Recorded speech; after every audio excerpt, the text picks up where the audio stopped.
எல்லாருக்கும் வணக்கம். இந்த பதிவில் எதை பற்றி பார்க்க போகிறோம் அப்படின்னா, அதாவது மக்களே, கெடுவான் கேடு நினைப்பான் அப்படின்னு ஒரு பழமொழி இருக்கு.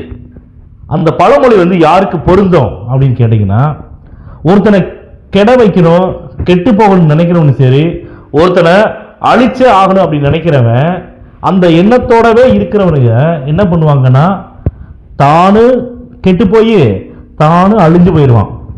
அந்த மாதிரி இப்ப எதுக்கு இந்த பழமொழியை நான் சொல்றேன்னு கேட்டீங்கன்னா, விஜய் அவர்கள் திமுக ஆளுங்கட்சி தமிழக மக்களுக்கு எதுவுமே நல்லது பண்ணல.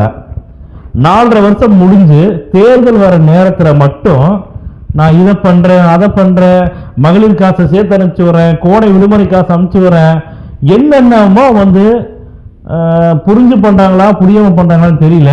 ஆனா ஒரே ஒரு விஷயம் மட்டும் நல்லா தெரியும், தமிழக மக்கள் எல்லாத்துக்கும் நல்லா தெரியும். என்னன்னா, தேர்தல் நேரத்தில் பணம் கொடுக்கறதுனால தமிழக மக்களா இருக்கட்டும், பெண்களா இருக்கட்டும், எல்லாமே நமக்கு தான் ஓட்டு போட்டு திரும்பவும் ஜெயிக்க வைப்பாங்க அப்படின்னு பகல் கனவு கண்டுட்டு திமுக ஆளுங்கட்சி அவங்க என்னென்ன வேணுமோ பண்ணிட்டு இருக்கிறாங்க.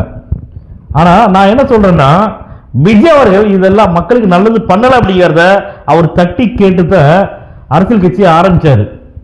நமக்கு அதாவது நம்ம மக்கள் நமக்கு என்னென்ன பண்ணனாங்க 33 வருஷமா திரையுலகில், அதை அவனுக்கே நான் திருப்பி செலுத்துறேன். எப்படி திருப்பி செலுத்த முடியும்?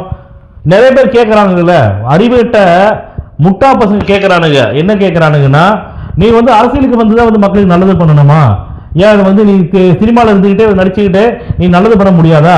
அஜித் அவர்கள் நல்லது பண்ணலையா? ரஜினி அவர்கள் நல்லது பண்ணலையா அப்படின்னு முட்டாள்தனமா கேட்கக்கூடிய கேட பசங்களுக்கு எல்லாம் நான் என்ன கேட்கிறேன்னா, அட அறிவிட்ட நாய்களா, ஆட்சியும் அதிகாரத்தில் இருந்தா மட்டும்தான்டா தமிழக மக்களுக்கு அவங்க கேட்டதை நிறைவேற்ற முடியும்.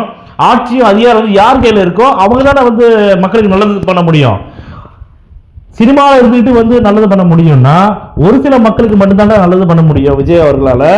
ஆனா ஆட்சியும் அதிகாரமும் கையில் இருந்துச்சுன்னா யாருக்கு, தமிழக மக்கள் யாருக்கு வேணாலும் அவங்களுக்கு நினைச்சத அவங்க கேட்கறத கொடுக்கக்கூடிய இடத்துல ஆட்சியும் அதிகாரம் யார் கையில் இருக்கோ அவங்க தானே பண்ண முடியும். மடப்பசங்களா, உங்களுக்குலாம் புரியுதாடா இந்த விஷயம் சொல்றது? இந்த மரமண்டிகளாம் உங்களுக்குலாம் ஏறவே ஏறாதுடா. விஜய் அவர்களை 2026 சட்டமன்ற தேர்தலில் தமிழக மக்கள் பெரும்பான்மையான ஓட்டுகள் வித்தியாசத்தில் முதலமைச்சரை ஆக்க போறதுல எந்த ஒரு மாற்று கருத்தும் கிடையாது. யாரு என்ன வேணாலும் இலவசங்களை அறிவிக்கட்டும், இலவசங்களை கொடுக்கணும், ஏமாத்து இலவசங்களை கொடுத்து தானே மக்களை ஏமாத்திட்டு இருந்தீங்க. இந்த 2026 சட்டமன்ற தேர்தலில் சத்தியமாக